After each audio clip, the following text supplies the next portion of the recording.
Hey guys, it's Dean. Welcome to the Better Man podcast. Today's episode, I'm going to talk about working from home versus working at the office. And this is something that's really relevant and important to me because I've gone through periods where I have worked almost exclusively from home and also periods where I really enjoy going into the office.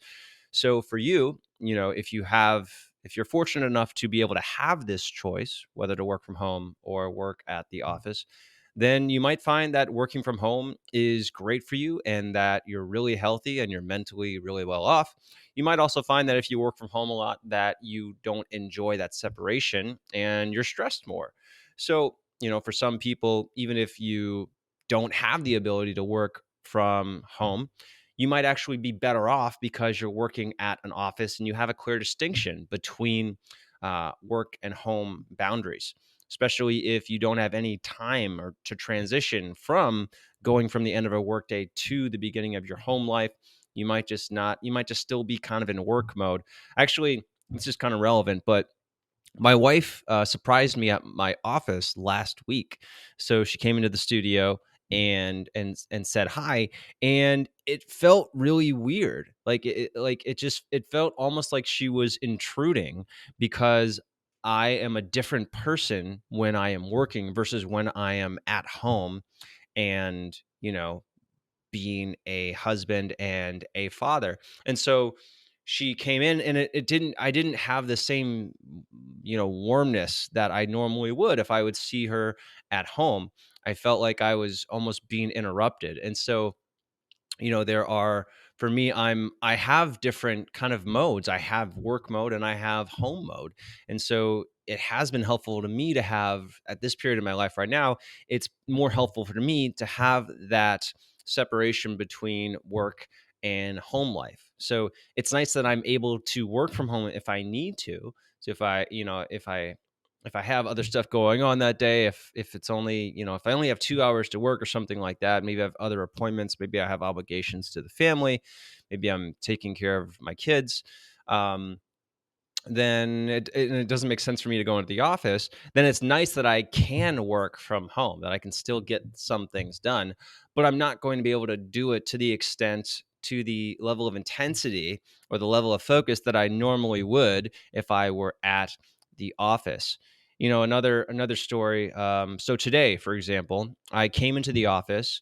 The weather here is kind of is very cold for Austin, so it's like 17 degrees, which is really weird for us.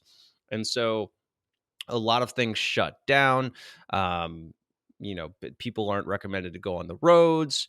But I wanted to come into the office today because I've been at home. My son has been sick, so I've been at home for the last few days. He's not sick anymore. He's good.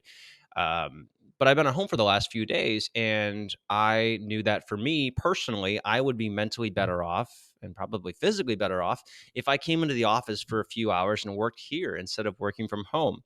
I find it very difficult to get anything done at home when there are other people there. That didn't used to be the case when I didn't have kids. It was pretty easy to work from home, but after having kids and and more recently, after realizing that I wasn't really being present with my family when I was home because I was still thinking about work, then for me, it really does help to have that separation between work and home, to be able to come into the office, work while I'm in the office, and then come home and be in, home mode, be in dad mode, be in husband mode. And even the transition between work and home is really helpful. So that time when I'm driving home is an opportunity for me to switch out of work mode and into dad husband mode. So for me, I've really benefited from having the separation between work and home. So more generally speaking, there's some definite pros and cons to this, and I think the first thing, if you have the ability to work from home at all, this is going to increase your satisfaction with your decision because you have the option to decide at all. If you don't have agency in that situation, you'll have more stress about it. So everyone wants the choice to be able to do it. Whether or not they do it is another story. Here's some basic stats from an article I pulled from Forbes about remote work statistics. Overall, there's a gradual uptick in people working from home. More men than women work remote. So 38% of men are full-time remote, 23% are part-time remote, 30% of women are full-time remote, and 22% are part-time remote. As of 2023, 12% of full-time employees work from home. So that's 1 out of 8, while 28% work a hybrid model. So a little over 1 out of 4 people work both at home and at the office. By 2025, the number of people working remotely will go up to 22%. So just over 1 out of 5 people. The majority of the workforce, about 60%, or 6 out of 10 people, 3 out of 5 people, will still work in office. 16% of companies will operate fully remote. So that's 1 out of 6 companies will operate fully remote. It's a lot. 98% of workers want to work remote at least some of the time. So 49 out of 50 people want to be able to work remote at least some of the time. Specifically for mental well-being and work-life balance, 71% of remote workers said it helps their work-life balance, and 12% said that it actually hurts their work-life balance. So, I think there's a lot of different factors involved here. If you have the ability to, it depends on what your work home environment looks like. If you've got kids running around, if you don't have any separation between your office and your home life, where you sit and relax versus where you do your work, then you're probably going to be more stressed. So there are some things that you can do to help minimize stress and create boundaries, create separation between work and home life if you do work from home. Some of the pros of working from home are no commutes. People who have shorter commutes or don't have commutes at all have less stress, and they have been proven to live longer lives. So that's one thing. You don't have to wear pants at home. It's totally optional. That's a plus. It's also easier to control your environment if you compare to if you work at a traditional office job. So if you want to have a stand-up desk, if you want to be able to go for walks during the day, if you want to be able to change the way that your work setup is, if you don't want to have bright neon, whatever those office lights are called, that generally give people headaches, that's really cool. You could have like a window instead, or you could just do it in the dark. I don't know. But so if you can control your environment, then that makes it a lot less stressful. So anytime that you have more agency, anytime that you have more control over the situation, you'll have less stress. Now, some of the cons, and this is where it's been really apparent for me. I had a second child, back in March of 2023, and I felt really obligated to stay home and to help my wife during that time. She had an unplanned C-section. Baby was born early. I was also back and forth between the NICU and home for about a week, so I stayed home. I only went into the office if I needed to film, and that was about once a week, maybe once every other week, to just record workouts and tutorials, whatever I was recording. And I stayed home most of the time because I wanted to be able to help my wife. Now, eventually, that got to a point where I realized, okay, I'm really suffering from this lack of separation between work and home, and I was also realizing that it would be so easy to go into my office and check email. So I would go upstairs and put my son to sleep, and then I would walk downstairs. I'd walk by my office, and then I'd go straight into the office and do 15 minutes of work at 8:30 p.m. on a Thursday. It made no sense, but because it was so accessible, I didn't, and I was so used to doing it, then I would just go work. And that eventually took its toll, and I realized my body, my mind were really screaming for this separation between home life and work life. So I started going into the office a lot more, and I kind of flipped the number. Instead of 1 out of 5 days per week in the office, it went to 4 out of 5 days per week in the office. And I found that was a lot better because I do better when I have alone time. It's just how I am. I do better overall when I have more time to myself.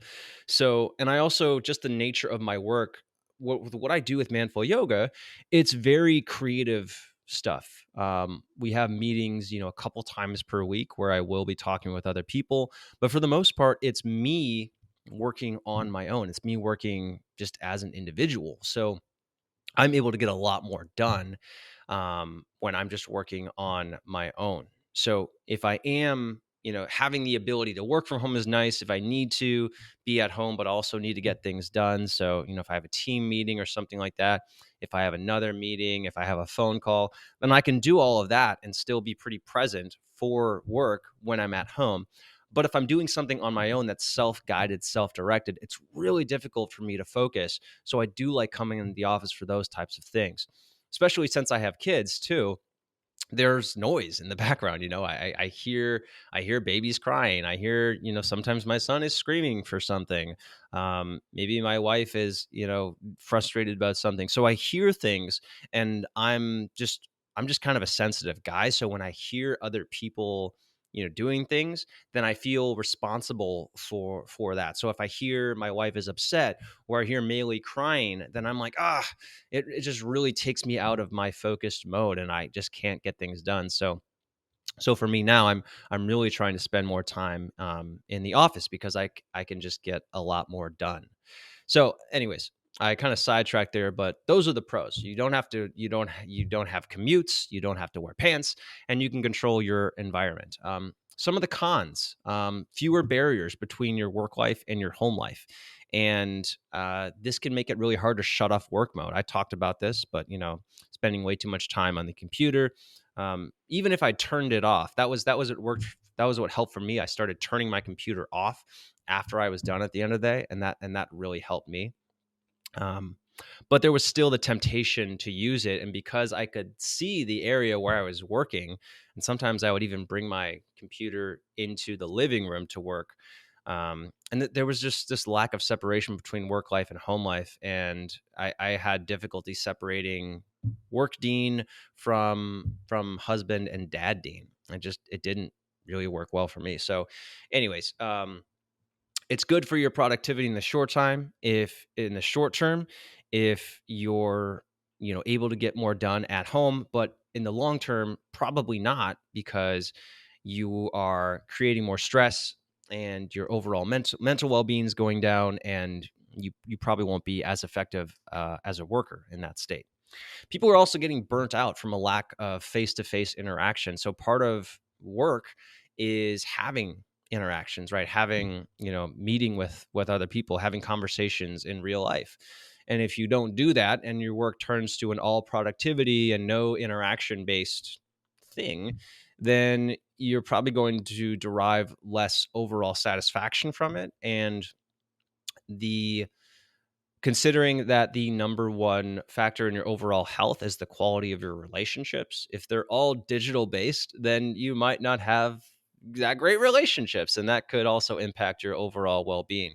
So definitely pros and cons to this, and everyone has different lives at home. If you don't have kids, and you can create a pretty clear distinction between areas of your house that you work in versus areas of your house that you don't work in, then it might work out well for you. But if you have kids at home, if you have a lot of distractions, and you're trying to get things done, just in general, I'm a huge what's the opposite of fan? I am incredibly against multitasking as humans. I think that when we multitask, we are at our worst.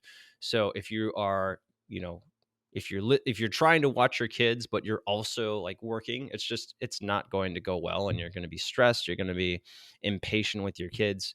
Um, and you're not going to get much done. Now, sometimes you don't have a choice, but given the choice, I usually I would choose to avoid doing any sort of multitasking. So personally, for me, I enjoy the freedom of being able to work from home. It works for me if I don't have that much time to go into the office that day. Maybe I had something that morning. Maybe I have something early in the afternoon that I need to get to, and I just it's not worth it for me to take the 15-20 minute drive to the studio. Um, and then I can still get things done at home. Um, but I don't have to have that drive time, so it can help sometimes. But overall, I really do enjoy having that time at the office, having time to myself. I'm actually able to get a lot more done. So for me, if I work from 9:30 until 2 o'clock, without many breaks in there, maybe one break for a walk or having a smoothie or something like that, I'm able to get most of my work for the day done. Now that's a privilege for sure, but I'm able to get a lot more done if I'm on my own, and I recognize that about myself. So some of this is just, recognizing, being aware of yourself, being aware of what works for you and what doesn't.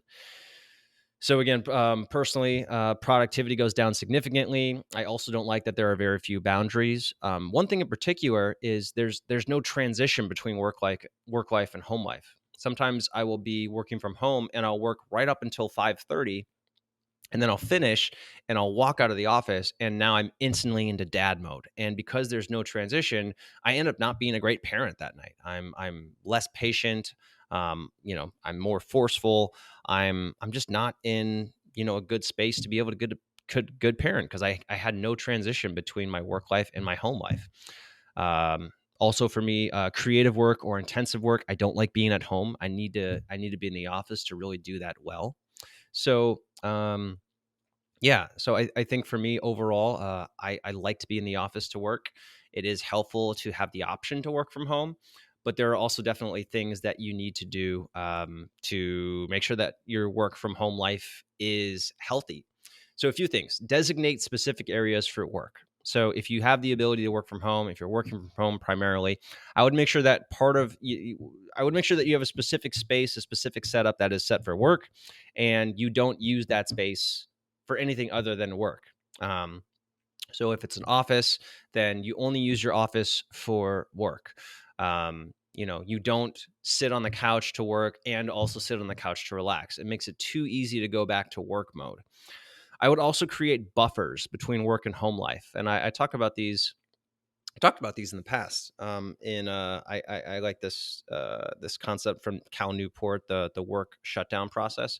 So, and so I like this process of like kind of going through a to-do list at the end of the day, figuring out where you left off, what are you starting up tomorrow, but then taking some time to transition out of work mode and into home life. So that could be going for a walk, it could be a workout, maybe it's chopping vegetables, but you don't want to go straight from finishing work to, "Hi honey, how was your day?" Because I don't know about you, but for a lot of men that's really difficult. um, Other tips. So I would also say that you should know yourself, be aware of yourself, and just kind of listen to what your body's saying. So for me, working from home worked for a really long time until it didn't. And then eventually my body was screaming to go to work. But I was really resistant because I thought Marissa would be mad at me. I thought my partner would be mad at me if I left her, when really she wanted me to go to the office. She wanted me to go to work because she knew that I was going to be in a better mood, but I felt guilty doing it. And that's really not, yeah. Don't pay attention to that feeling of guilt. And is it really, is the guilt warranted or is it not? Because you going into the office probably isn't really that bad of a thing. So, anyways, a lot of things to think here. Hopefully, this helps you make your decision and just be better aware of how to work from home in a way that's healthy, versus doing it in a way that is not intentional. I would also, before I forget, tips: turn off computers. It is way too easy to go into a it is way too easy to turn on a computer. Way too easy to go to a computer that's already on and start working. I find that just making a rule for myself that says like, don't turn on a computer after 7, or don't go on the computer after 7. It doesn't really work unless I put some sort of action behind it to help make it prevented. Something else that you could do is you could close the office of your door. You could remove the visual cue so that you are less likely to go into the office and work there. So, um, you might want to think about some practical strategies like that to discourage you from working, after hours, and maybe set some boundaries for yourself. Create those buffer activities so that you're not going straight from work to home life. Designate specific areas for work and for home and relaxation, and yeah, try to understand, maybe recognize that there are, different modes of yourself. So for me, I do have a work mode, I do have a home mode, and when they overlap, I'm not who I want to be with my family. So it's good for me to know that about myself. All right, guys, hope you enjoyed this. Hope this was helpful.